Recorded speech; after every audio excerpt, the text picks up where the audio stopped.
你有冇受失眠困擾？晚晚瞓唔着，第二朝冇嚟精神，好似未瞓醒咁。好多人為咗有覺好瞓，用耳塞、戴眼罩，諗盡方法都係想瞓好啲，但係往往都係冇作用。有冇諗過瞓得唔好嘅關鍵，其實唔係喺夜晚，而係喺日頭你返工返學嗰陣。點解會咁？今集我分享嘅睡眠秘訣，可能會顛覆你對瞓覺嘅認知。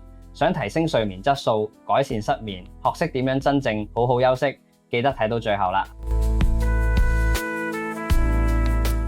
大家好，我係 Ryan， 一個40歲已經實現財務自由嘅麻甩佬，中意睇書、睇新聞、去旅行、學習新知識。我會喺呢度分享健康資訊同埋理財策略。如果你都同我一樣追求健康自在嘅生活，就訂閱我嘅 channel 啦。你或者你嘅朋友有冇成日覺得好疲倦呢？但係到咗夜晚又偏偏瞓唔着呢？ Ryan， 我以前咧返工嘅時候咧都經常係咁。直至我睇咗本書，咁對睡眠呢件事了解多咗，跟住本書建議去做，慢慢就好瞓咗啦。呢本書叫《好好休息》，係由台灣心理學博士蔡宇哲同臨床心理師蔡佳璇一齊寫嘅。蔡宇哲博士咧係一位喺睡眠科學領域嘅專家，書入邊咧提出一個核心觀點，就係如果你日頭冇俾大腦休息嘅機會，你嘅身體就會唔記得點樣休息，所以夜晚就瞓得差啦。聽到呢度啦，咁可能你會問，點樣唔記得休息啊？舉個例，你有冇試過專心做一件事，例如趕緊 project 交俾老細，又例如沉迷打機，唔捨得放手，跟住連續幾個鐘都唔記得去洗手間呢？好彩嘅係，當你趕完 project 或者打爆機，你即刻 feel 到自己好急，可以衝入廁所大解放。但係瞓覺就唔一樣啦。如果日頭做到冇停手，冇適度嘅放鬆，夜晚就算你個人瞓咗，但係你個大腦都仲係戰鬥狀態，咁就導致瞓唔着，又或者瞓得差。事實上，你有冇發現身邊好多失眠嘅人都係啲工作認真、有責任感、好努力嘅人呢？佢哋日頭做嘢忙到爆，就算收工返到屋企，個腦都仲係諗緊同工作有關嘅嘢。呢種狀態咧就係頭先講嘅戰鬥狀態啦。日頭大腦冇休息嘅機會，慢慢就唔記得休息，維持喺戰鬥狀態。好啦，知道咗失眠嘅原因，咁點解決先？書入邊強烈建議嗰啲好努力做嘢、習慣榨乾自己嘅人，日頭最少要俾自己有一次休息嘅機會。最佳嘅時間通常係食完飯下晝1點到3點之間，俾自己大約30分鐘嘅休息時間。最好梗係瞓個晏覺，或者至少做啲唔使用腦嘅嘢，例如合埋眼聽下音樂，同時慢慢深呼吸，等你個大腦同身體都可以好好放鬆。記住個重點係要暫時熄咗個戰鬥模式啦。喺呢半個鐘入邊，唔好諗會令你心煩意亂嘅嘢，例如工作。只要每日都俾自己喺日頭至少休息30分鐘，慢慢夜晚就會瞓得好好多啦。可能你會問，咁簡單就得？冇錯，就係咁簡單。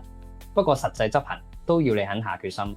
好似 Ryan 我咁，以前我嘅工作食冇定時，有時10分鐘就食完飯做嘢，想要抽出半個鐘嚟瞓晏覺，都真係唔易，仲要揾到適合嘅地方呢。好彩我以前做嘢嘅大廈有個平台花園，加上我決心想改善睡眠，於是每日抽半個鐘去瞓晏覺。頭幾日都有少少想放棄，會忍唔住睇手機、覆 message， 慢慢習慣咗聽音樂、做深呼吸，結果神奇嘅事發生啦。夜晚我慢慢真係瞓得好咗。好好休息入邊建議一套全面休息方法，叫做333休息法。第一個3係每日俾自己30分鐘專屬休息時間。第二個3係每星期至少有3個鐘嘅休閒活動。第三個3係每3個月安排一次旅行或者明顯打破常規嘅活動。呢套方法咧，目的係要確保你有規律咁調節情緒，俾大腦多啲唔同嘅刺激，提醒你將生活放喺優先位置，防止過度工作導致嘅身心俱疲。Ryan， 我覺得最困難係每日日頭休息30分鐘。但至於每星期3個鐘休閒活動咧，睇場戲或者做下運動咧，應該難唔到你嘅。3個月一次小旅行啦，可以係去離島或者北上玩1日啦。3個月玩一次，相信你都安排得到嘅。我知道你可能會話好多嘢做嘅，有時我哋真係俾傳統心態綁死咗嘅。華人出名勤力，尤其香港社會經常講拼搏精神。Ryan 都係多得呢份精神，先可以喺40歲開始財富自由。但係佢嘅副作用就係壓榨咗你嘅生活品質。可能你話為咗揾食犧牲生活都冇辦法，咁我勸你功利啲諗，長期休息不足、睡眠不足，表面上好似爭取到多啲時間做嘢，但係其實慢慢令你注意力變差、決策能力下降，甚至情緒唔穩定，結果你嘅工作表現都唔會好啦。強如 Elon Musk 咁，佢以前都覺得瞓覺浪費時間，但後來都承認要好好瞓覺，因為瞓唔好嘅時候做嘅決定會比較差。所以瞓得好，工作先可以真正嘅高效率，係成功必備條件。最後再分享多幾個提升睡眠質素貼士。首先係上床就唔好再玩手機啦，佢會刺激你大腦活動，咁點會瞓得好？其次，盡量保持固定嘅上床瞓覺時間同埋起身時間，就算去到週末同假期咧，都盡量保持，唔好因為放假就話要瞓多2-3個鐘，穩定你嘅生理時鐘好重要。第三點係，如果瞓唔着，索性起身做一啲靜態放鬆嘅嘢，例如聽音樂、睇書。等到有睡意，身心安定落嚟先返上床。Ryan， 我幾年前咧已經奉行早瞓早起，身體好，瞓覺同起身時間每日都差唔多。不過手機係難戒嘅，尤其短視頻，有時一碌就碌咗1個鐘，好誇張。好彩依家都戒咗，我仲會播啲輕音樂或者白噪音去幫自己入睡。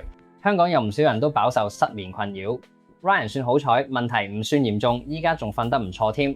但我有位朋友就一直改善唔到，唯有食安眠藥。唔知你有冇聽過？安眠藥係會慢慢依賴，食得多亦都有副作用。我呢位朋友食咗一排安眠藥，就開始有夢遊，會忽然起身煮嘢食，又試過洗衫。佢睇翻屋企個 cam 影到嘅片段，自己都有啲驚嘅。依家盡量都唔食安眠藥。咁至於點解佢會失眠呢？好大程度係由於佢嘅工作，因為喺佢最黃金嘅10年呢，都係從事金融工作，翻工長期處於緊張狀態，放工放假又要去應酬。記唔記得我最開頭講個戰鬥狀態？佢就係長期處於戰鬥狀態，先會搞到失眠。就算近2年佢已經退下火線，要調節睡眠狀態都好唔容易。好好休息呢本書結合咗科學研究同臨床實務經驗，提供咗好多實用嘅指南。我都推介咗俾我呢位朋友睇，佢努力學習緊書入邊傳授嘅方法。如果你都有睡眠問題，推介你都睇下。如果你有提升睡眠質素嘅好方法，就留言分享下啦，等大家學下嘢啊嘛。好多謝你睇到最後。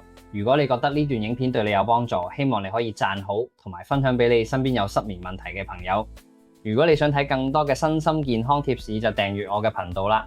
支持我繼續拍片，分享知識同埋經驗。我哋下集見，祝大家有覺好瞓。